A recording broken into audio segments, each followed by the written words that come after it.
Okay, we need to talk. We need to talk about settled status and the app for applying for settled status.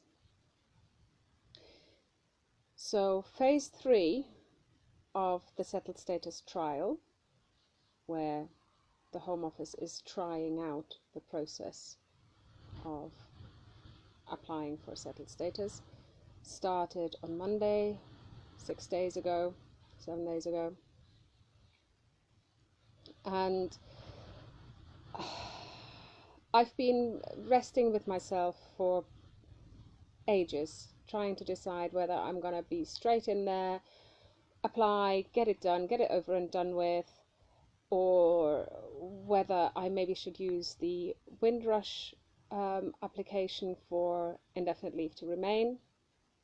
I've been in the country so long that actually I qualify, and I wouldn't have to pay, and I would maybe not have to send them quite such a complex data set and not have to agree for that very complex and complete data set to be shared with undisclosed third parties, not only in the UK but also abroad.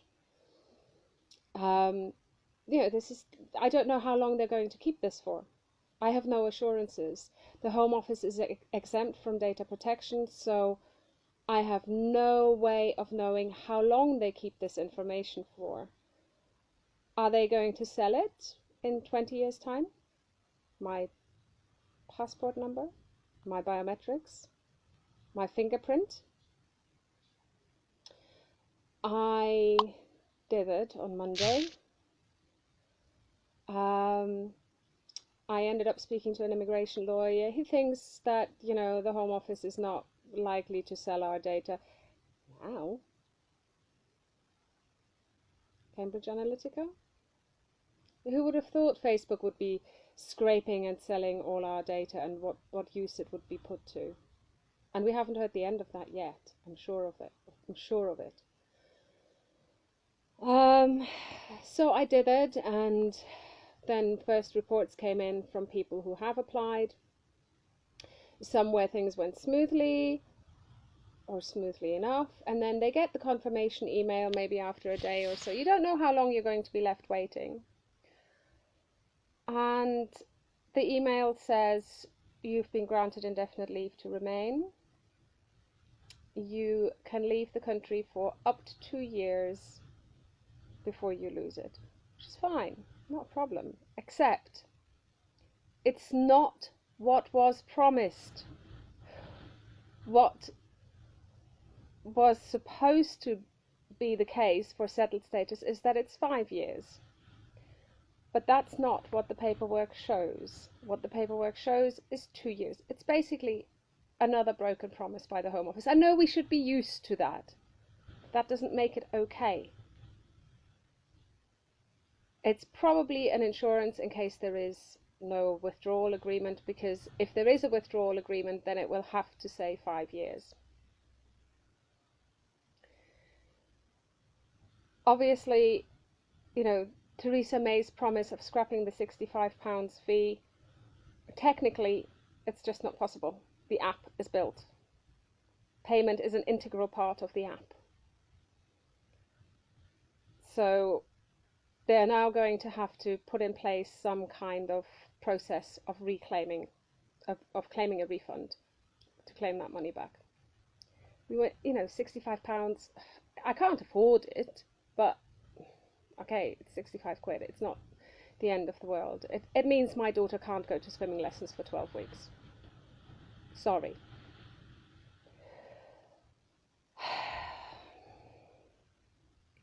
So they think that now we should be all happy and all is hunky-dory because Theresa May stood in Parliament and said that she's not going to charge us the £65. Well, it's not actually up to her. She just makes empty promises. Then there are reports from people who've been here 16 years, 20 years, granted pre-settled status because they didn't have enough evidence for the last 5 years. So they can't now apply for naturalisation to pay £2,000 to become a British citizen. And it's a bit of a slap in the face as well. We've been here 20 years, but we're not going to count any of them. Only going to count 2 of them. Working, paying taxes, paying national insurance contributions, being a carer, raising a family, doing voluntary work. None of it counts. What's counted and what's not is a mystery, in all honesty, because the people who we've had reports from at the In Limbo project that have not been granted settled status but pre-settled status, we can't see any sensible reason why this is, why their evidence was not counted. And then there are still those where things went smoothly, but their mental state is not fine. They should be happy. There's one friend of mine, really, really bright, intelligent, erudite, wonderful person, who is leaving the UK anyway. They have a job somewhere else. They're starting next week. But on a whim, this person thought, oh, to hell with it, I'll apply anyway, and then at least they're not going to stop me at the border when I want to come back to visit my partner, the love of my life. So they applied for settled status. Everything went smoothly. It took half an hour to do. They got the confirmation email the next day. They should be happy, right? So why aren't they?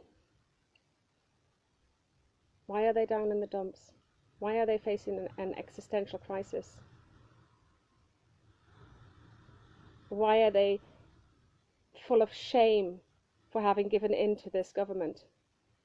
Full of guilt towards those who won't have such an easy ride. Guilt towards those they are leaving behind because they're going away.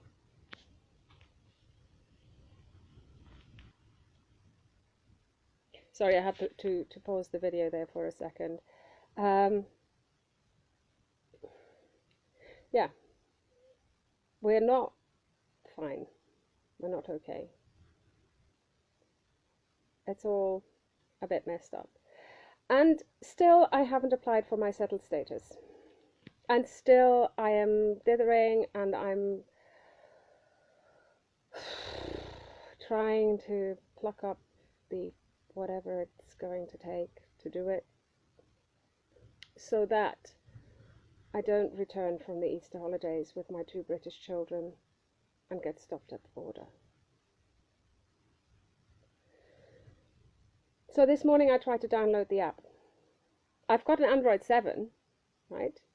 They said Android 6 and above with NFC capability, which I thought I had. Nope. I've got an Android 7, but I don't have the NFC. I'm lucky. My husband has a brand spanking new Android 9 and NFC phone. So I will be able to use his phone for my application. I guess I'm also lucky that he's not going to use coercive control or some other forms of domestic violence.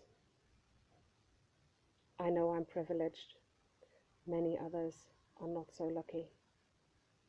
This system is not okay. It violates human rights. It retroactively changes our status. It doesn't recognize the statuses that we acquired and the rights that we acquired in the past. It makes us metics who get to pay all the taxation and do not get to vote for representation. Welcome to Britain in 2019. I'm not sure where I'm going to go with this. The app is on my husband's phone. I'm still not quite ready to face it.